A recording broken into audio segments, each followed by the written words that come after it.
ብሩክ ለቅድስት የፍቅር ጥያቄ ያቀረበላት።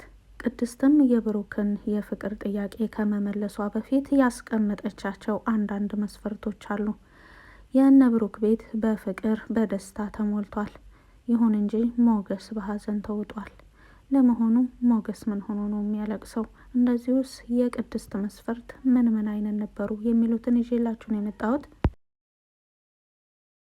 ሰላም ሰላም፣ ውድና የተከበራችሁ የቻናል ቤተሰቦች፣ ለቻናሉ አዲስ ከሆናችሁ ሰብስክራይብ በማድረግ እንደዚሁም ቪዲዮውን በላይክ መጀመር አትርሱ። ምሳሌ ድራማ ቀጣይ ፓርት ይዤላችሁ መጥቻለሁኝ። እስከ መጨረሻው ድረስ አብራችሁ ለመቆየት ሞክሩ። አለፍ አለፍ ብዬ ቪዲዮዎቹን አስገባላችኋለሁ። ሞገስ በሀዘን ተውጧል። እንደሚታወቀው ካሳለፍነው ፓርት ላይ ሉላና ሞገስ ተለያይተው ነበረ ያደሩት። በዚህን አጋጣሚ ያልተጠበቀ ክስተት ተፈጥሯል። ይህንንም እያብራራሁላችሁ የምቆይ ይሆናል። እንግዲህ ብሩክም የፍቅር ጥያቄ ለቅድስት አቅርቦላታል። የቅድስት አስገራሚ መልስ እንደዚሁም ደግሞ የምሳሌና የዳጣ ደስታ እዛው በፊት ለፊታቸው ነበረ ደስታቸውን ያከበሩት። ምሳሌ የረዥም ጊዜ ምኞቷ ቅድስት እናቷ እንድትሆንላት ነው። ከዛም በኋላ ትምህርት ቤት ሄጄ እናቴ ይቺ ናት በማለት አስተዋውቃታለሁ።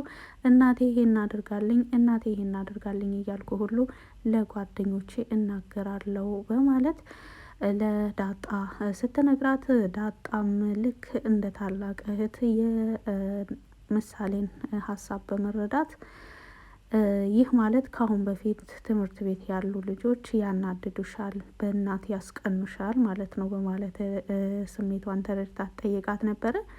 የምሳሌ መልስ አዎ፣ ብዙ ጊዜ ስለ እናታቸው ሲያወሩ እኔ ግን ስለ እናት ያላወራም ነበር በማለት ምላሽ ሰጥታለች። እናማ በዚህ በብሩክና በቅድስት ጥምረት ከምንም በላይ ብሩክም ምሳሌም ቅድስትም በጣም ደስተኛም ቢሆኑ የደስታቸው ተካፋይ ዳጣም በጣም ደስተኛ ሆናለች። ለቅድስት ያላቸውን ክብርም ሆነ ፍቅር ሁለታቸውም ሲያወሩ ነበረ። በተለይ ምሳሌ ለማህሌት ካላት ጥላቻ የተነሳ በተደጋጋሚ ማህሌት በጤናዋ ላይ አደጋ ስታደርስባት ቆይታለች። ምሳሌ ምንም ልጅ ብትሆን ነገር ግን መጥፎና መልካም የሚሰራላትን በደንብ ለይታ ታውቃለች። አስተዋይም ነች። ስለዚህ በተለይ ደግሞ ወደ ውጭ ሳትሄድ በፊት ስትመለሺ እናቴ እናቴ ብለሽ ትጠሪኛለሽ ብላት ቃል ገብታላት ነበርና ምሳሌ ስትመለስ ይህን ነገር ነበረ እየጠበቀች የነበረችው። ለዛም ነው ካሳለፍነው ፓርት ላይ ለመጀመሪያ ጊዜ ከአባቷ ተለይታ ምሳሌ እየተኛችው። ምክንያቱም ማህሌት ከቤት ከወጣች ጀምሮ ከአባቷ ጋር ነበረ የምታድረው። ምሳሌ የብሩክና የቅድስትን ሁኔታ ስላየች ነው እንግዲህ ከዳጣ ጋር ለማደር የወሰነችው። ዳጣም የቻለችውን ያክል እኔ ስተኛ በጣም አስቸግራለሁ፣ እሮጣለሁ፣ እበራለሁ፣ እራገጣለሁ፣ በቃ እንደዚህ ነው የምተኛው በማለት ብትነግራትም ከክፍል ግን ትወጫለሽ ብላ ምሳሌ ብትጠይቃትም አይ እዚሁ እኮ ነው፣ እዚሁ ክፍል ውስጥ እኮ ነው በማለት ትመልስላታለች። እንዴት ብለሽ ታዲያ በማለት ስትነግራትም አይ ተኝቼ እኮ ነው ብላ ስትመልስላት ይህ ማለት በህልምሽ ነው ማለት ነው፣ እንደዛ ከሆነ ችግር የለውም አብረን እንተኛለን በማለትም ነበረ ተስማምተው አብረው ለማደር የወሰኑት ምሳሌና ዳጣ። በዚህን አጋጣሚ እንግዲህ ቅድስት ጋሼ ብለሽ ሳይሆን ብሩክ ብለሽ ጥሪኝ ተብላለች። ካሁን በኋላ ብሩክ ባለቤቴ አድርግሻለሁ በማለትም ቃል ገብቶላታል። ነገር ግን ካሁን በፊት የማፈቅረው ሰው አለኝ ብለሽ ነበረ በማለትም ጠይቋት ነበር። አዎ አለኝ ብላ ነበረ ከሁለት ቀን በፊት የመለሰችው። ነገር ግን ዛሬ የምታፈቅሪው ሰው አለ ወይ ብሎ ሲጠይቃት የለም ብላን የመለሰችለት። ነገር ግን እንዴት ባለፈው አለ ብለሽ አሁን የለም ተጣላችሁ እንዴ በማለት ሲጠይቃትም አይ ጋሼ ተጣልተን አይደለም፣ የማፈቅረው ሰው አለኝ ብዬ የነገርኩህ አንተን ነበር በማለት ግልጹን ነግረዋለች። ብሩክ ይህንን ሲሰማ ለምን ለኔ ያልነገርሽኝም ታዲያ እንደምታፈቅረኝ ካወቅሽ እኔ ብቻዬን እየኖርኩ እንዳለው ታውቂያለሽ፣ በተለይ ደግሞ ማህሌት ያደረገችኝን ሁሉ ታውቂያለሽ፣ ካሁን በኋላ መቼም ማህሌት ጋር ይመለሳል ብለሽ እንደማትመኝ እንደማታስቢ ያውቃለሁ። ብዙ ነገር በድላኛለች። ይልቁንስ ከኔ በላይ አንቺ ታውቂያለሽ ስለ ማህሌት፣ ምን ብዬ ልግለጽልሽ በማለት ይነግራታል። እሱንም አውቃለሁ ጋሼ በማለት መልሳለች። እኔን ከሆነ ወዲያውኑ ነበር መንገር የነበረብሽ ቅድስት በማለት መልስላታል። ከዛም በኋላ ቅድስት መልስ ሳትሰጥ ዝም ስትል ችግር የለውም አሁንም አልረፈደም በማለት ይልቁንስ ይሄን ደስታችንን ምሳሌና ዳጣ መስማት አለባቸው በማለት ነበረ ወደ ክፍላቸው የጠሯቸው። ሊጠሯቸው በሩን ከከፈቱ በኋላ ግን ዳጣና ምሳሌ ሳሎን ቤት እየተጫወቱ ነበረ ያዩቸውና እነሱን ወደዚህ ከመጥራት ይልቅ እኛ ወደ ሳሎን ቤት ብንሄድ ይሻላል በማለት አስበው ነው መሰለኝ ብሩክና ቅድስት ወደ ሳሎን ቤት በመሄድ የሆነ ነገር ልንነግራችሁ ነው በማለት ሲናገር ብሩክ ዳጣና ምሳሌ እየዘለሉ እየተጫወቱ እየተሯሯጡ ነበረ እና ብሩክ ይህን ብሎ ሲናገር ሁለታቸውን ባሉበት ቆመው የሚነገራቸውን ነገር ለመስማት ጓጉ። ከምንም በላይ ምሳሌ ምን ሊሏት እንደሚችሉ በተለይ ምሳሌ ብሩክና ቅድስት ሊናገሩት የፈለጉት ነገር በጣም ወሳኝና አንገብጋቢ ሆኖ የታያት ይመስላል። ከምንም በላይ ሰፍ ብላ ነበረ ወደ እነሱ ሁለታቸውንም ስትጠባበቅ ነበር። ማን ቀድሞ ይነግረኛል በማለት ለደቂቃዎች ሁለታቸውም ዝም ብለው እነሱን ሲያዩ ቆዩና አባዬ ምንድን ነው ንገረና በማለት ትናገራለች ምሳሌ። ብሩክም በቅድስትና በሱ መካከል ያለውን ነገር ይነግራቸዋል። እኔ በፊትም ይሄን ነበር የምፈልገው በማለት በጣም ደስተኛ ሆና አባቷን ታቅፋለች። አባቷን ስታቅፍ ዳጣ ደግሞ በደስታ እየዘለለች የስ እያለች እየዘለለች ሳለ ሁላቸውም ደስተኛ ሆኖ ሳለ ሞገስ ይደውላል። ሞገስ እንደሚታወቀው ከብሩክ ጋር ለመገናኘት ተቀጣጥረው ነበረ።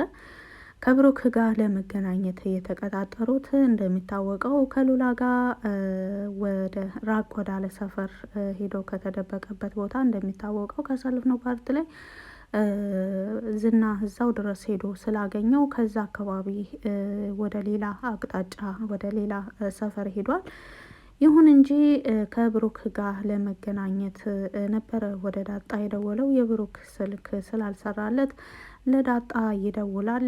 እነ ዳጣ ደግሞ በጣም በደስታ ታጅበው ስለ ቅድስትና ስለ ብሩክ ግንኙነት በጣም በደስታ የጨፈሩ እየተጫወቱ እያጨበጨቡ ጭምር ድምጻቸውን ከፍ አድርገው ደስታቸውን እየገለጹ ነበርና የዳጣ ስልክ ሲጠራ ዳጣ ስልኩን ታነሳለች። ከዛም በኋላ ሞጌ በማለት ስልኩን ስታነሳ የሞገስ ድምጽ በጣም ያስታውቅ ነበረ፣ ንዴት ላይ ሀዘን ላይ እንዳለ። ይህም የሆነው ከሉላ ካለችበት አካባቢ ዝና የመፈተሻ ፍቃድ ወስዶ በየቤቱ እየገባ ቤቶችን እየፈተሸ እንደሆነ ይሰማል። ይህን ነገር ሲሰማ ምናልባትም ሉላ ያለችበትን ቦታ ሊያውቅ ይችላል። ሉላ ከትላንት ጀምራ ምንም ሳትቀምስ ምንም ሳትበላ ምንም ሳትጠጣ እኔን እየጠበቀች ነበር። አሁን እዚህ ሁኔታዋ ላይ ያገኛታል በማለት ይነግራታል። ከዛም በኋላ ታዲያ ሞጌ የት ነህ አንተ በማለት ስጠይቀው እኔ ያለሁት ሌላ ቦታ ነው፣ እሷ ደግሞ ሰፈር ውስጥ ትቻት ነበር የመጣሁት። ምክንያቱም በዛን ወቅት ወደ እሷ ብሄድ ተከታትሎኝ ይገባል ብዬ እሷን ለማዳን ነበር እኔ ወደዚህ የመጣሁት። ነገር ግን አሁን ወደ እሷ ልሄድ እፈልግ ነበር፣ መንገድ በጣም ተዘጋግቷል፣ በጣም ጨንቆኛል በማለት ይነግራታል። በቃ አትፍራ፣ እኔና ብሩክ እንመጣለን በማለትም ነበረ እየነገረችው። በዚህን መሀል ዝና ሉላን ሳያገኛት አይቀርም። ምክንያቱም በጣም አዝኖ በጣም ጨንቆት በጣም እያለቀሰ ነበረ የታየው። ሉላ የሆነ ነገር ሳትሆን ሞገስ በዚህን ልክ ሊያለቅስ አይችልም። ምክንያቱም ሉላ ከአሁንም በፊት በጣም ፈርቻለሁ፣ ወይ እኔ ልምጣ ወይ አንተና፣ እኔ ምንም ነገር ደስ አላለኝም፣ በጣም ፈርቻለሁ ብላ ነግራው ነበር ከአሁን በፊት። እርግጥ ወደፊት የሚፈጠረውን ነገር የሚያውቀው ፈጣሪና ፈጣሪ ብቻ ቢሆንም አንዳንዴ ውስጣችን በአንድ ነገር ላይ ደስተኛ ካልሆነ፣ በአንድ ነገር ላይ ፍርሃት ከተሰማው ምናልባትም የመረበሽ ስሜት ይኖራል። አንድን ነገር ስንፈራ እንደዚህ አይነት ስሜቶች የተለመደ ነው በሰው ልጅ ላይ። ምንም የሚፈጠረው ነገር በእርግጠኝነት የምናውቀው ነገር ባይኖርም፣ ነገር ግን የሆነ የሚያስፈራ ስሜት ይከሰታል። ከአሁን በፊትም ሞገስ ብር ለማውጣት ወደ ኤቲኤም በሄደ ጊዜ በኤቲኤም አማካኝነት ዝና ተከታትሎ አግኝቶት ከኋላው እየተከታተለው ሳለ ሉላ በቤት ውስጥ ሆና የጭንቀትና የመታፈን ስሜት፣ ምናልባትም ሞገስ ያለበት ሁኔታ ጥሩ ላይሆን ይችላል፣ ምናልባትም ሰዎች እየተከታተሉት ሊሆን ይችላሉ፣ ምናልባትም አደጋ ላይ ሊወድቅ ይችላል የሚል ፍርሃት ስለነበራት በወቅቱ ቶሎ ደውላለት ነበረ ወደ ሞገስ። የት ነህ? እኔ ውስጤ ምንም ደስ የሚል ስሜት እየተሰማኝ አይደለም፣ እባክህን ሞገስ ወደ ቤት ና በማለት ነበረ የተማጸነችው። በወቅቱ ሞገስ ምንም የተከሰተ ነገር ያለ ስላልመሰለው ምን ሆነሽ ነው እንደዚህ የምታለቅሹ? ታዲያ ምን ሆነሽ ነው? ቆይ እየመጣው ነው ወይስ የሰማሽው ነገር አለ እንዴ? በማለት ቢጠይቃትም አይ ምንም የሰማሁት ነገር የለም፣ ብቻ በጣም እየፈራው ነው፣ እባክህን ቶሎ ና በማለትም ነበረ የተናገረችው። ያንን ንግግሯን ከተናገረች ከሰከንዶች በኋላ ግን ዘወር ሲል ዝና እየተከታተለው እንደሆነ ያውቃል። ይህ ቅጽበት በብዙ ሰዎች ላይ የሚከሰት ነው። ስለዚህ አሁንም በተደጋጋሚ እባክህ ፈራሁ፣ ወይ ራይድ ላክልኝና ልምጣ ወይም ደግሞ አንተና በጣም ፈርቻለሁ እያለችው በነበረ ጊዜ ነው እንግዲህ ዝና ሊደርስባት የቻለው። ለመሆኑ ዝና ደርሶ ምን ሊያደርጋት ይችላል? ይወስዳታል ወይስ አይወስዳትም? ምን ብላ ትመልሳለች የሚለውን ደግሞ በቀጣይ ፓርት ላይ የምናየው ይሆናል። ስላዳመጣችሁ ከልብ አመሰግናለሁ። መልካም ጊዜ